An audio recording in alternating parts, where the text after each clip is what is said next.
तो आयुष्मान कार्ड आज योजना आरंभ हो गला। तो आयुष्मान कार्ड योजना आरंभ हो नुआ गाइडलाइन आरंभ हो गला। यही नुआ गाइडलाइन तो बेनिफिशियरी मान जो मैंने कार्ड पाई से बेनिफिट पाइबे ना जो मैंने मेडिकल जो प्राइवेट मेडिकल अच्छी से बेनिफिट पाइबे। तो चलतु जाना ये जो नुआ गाइडलाइन अच्छी से नुआ गाइडलाइन आपण मानकर बेनिफिट हम कि ना। तो चलतु जदि नुआ चैनल नुआ चैनल को तेज चैनल को यूट्यूब चैनल को सब्सक्राइब करूँ लाटेस्ट अपडेट सब देखापी। तेज चलतु कौन रही नुआ गाइडलाइन मुझे अपडेट दे दूँगी। तो ये आप देखिपे आयुष्मान भारत योजना पाई नुआ आईटी प्लाटफर्म वैश्विक त्रुटि दूर पर जारी है मार्गदर्शिका। ये जो मार्गदर्शिका रही प्रकृत में कौन रही बेनिफिट मुझे बर्तमान समय बतई दूँगी।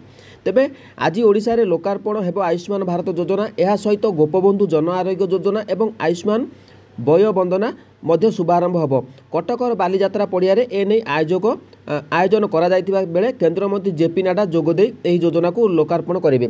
तो यह पूर्व विभिन्न पंचायत डाकबाजी जंत्र सारा तो आपण मान गाँव को जाकि तो से आपण पंचायत को डाकुंट। तो गाँव में आपण जानी जो मैंने गाँव में रोच तेबे यही जो नुआ आईटीटा जो नुआ मार्गदर्शिका है तो प्रकृत से मार्गदर्शिकार आपण मैंने जो कार्ड पाँच से कार्ड आपण मैंने बेनिफिट पाइबे कि नहीं।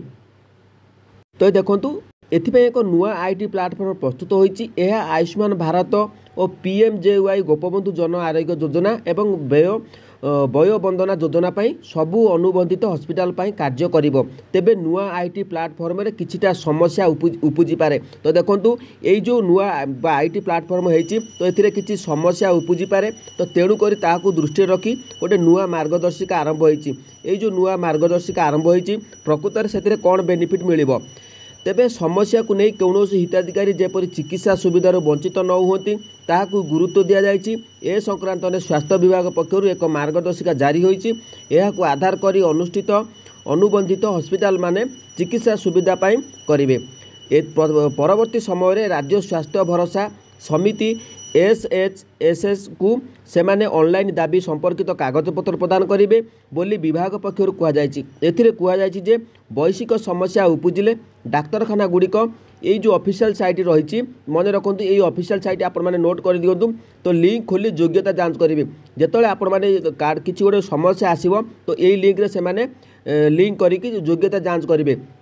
एथिरे पीएमजेवाई हिताधिकारी विकल्प बाछिबा परे नूतन स्वास्थ्य कार्ड आधार नंबर राशन कार्ड नंबर एवं पुराना स्वास्थ्य कार्ड नंबर मध्यरु गोटे विकल्प को चयन करने को हम। मन रखु स्वास्थ्य कार्ड आधार नंबर राशन कार्ड ताक नंबर देखिए और पुराना जो बीएसकेवाई कार्ड नंबर अच्छी ताकू नंबर पकईकि से जांच करेंगे।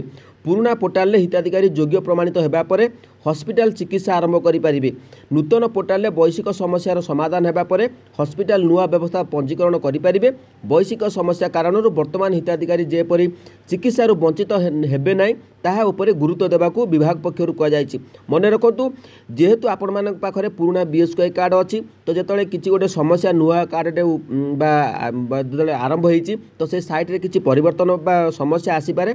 तेणुक जदि किसी समस्या आसे तो सही समय से कौन करेंगे ना ये जो ऑफिशियल जो लिंक दि जाए तो से लिंक क्लिक करी तो आपण मानकर वेरिफिकेशन करेंगे। गोटे कहवाक गले गोटे वेरिफिकेशन हम आधार नंबर देवे राशन कार्ड देवे आ पुराना नंबर जदि थी स्वास्थ्य कार्डर बीएसकेवाई कार्डर से नंबर पकई देखिए आपण मैंने प्रकृत में उपयुक्त कि नुहे।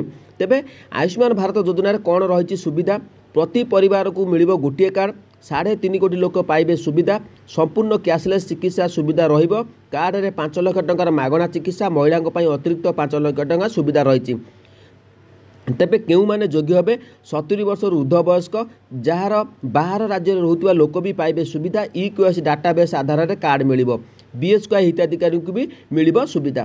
तो यही जो मुझे अपडेट बतईदेली तो निश्चित भाव में आप समस्ते बुझीपारे तो कौन पाई जो नुआ मार्गदर्शिका है जदि किसी नुआ जो गोटे कार्ड ओपन होती तो निश्चित भाव में किसी ना कि गोटे यांत्रिक समस्या आसीपे। जदि किसी आसे से ऑफिस जो मेडिकल टीम से कौन करेंगे जो नुआ जो लिंक दि जाए से लिंक से क्लिक करके आपण मान योग्यता जांच करेंगे। जदि अपडेट भल लगे तो चैनल को सब्सक्राइब करूँ। जय जगन्नाथ।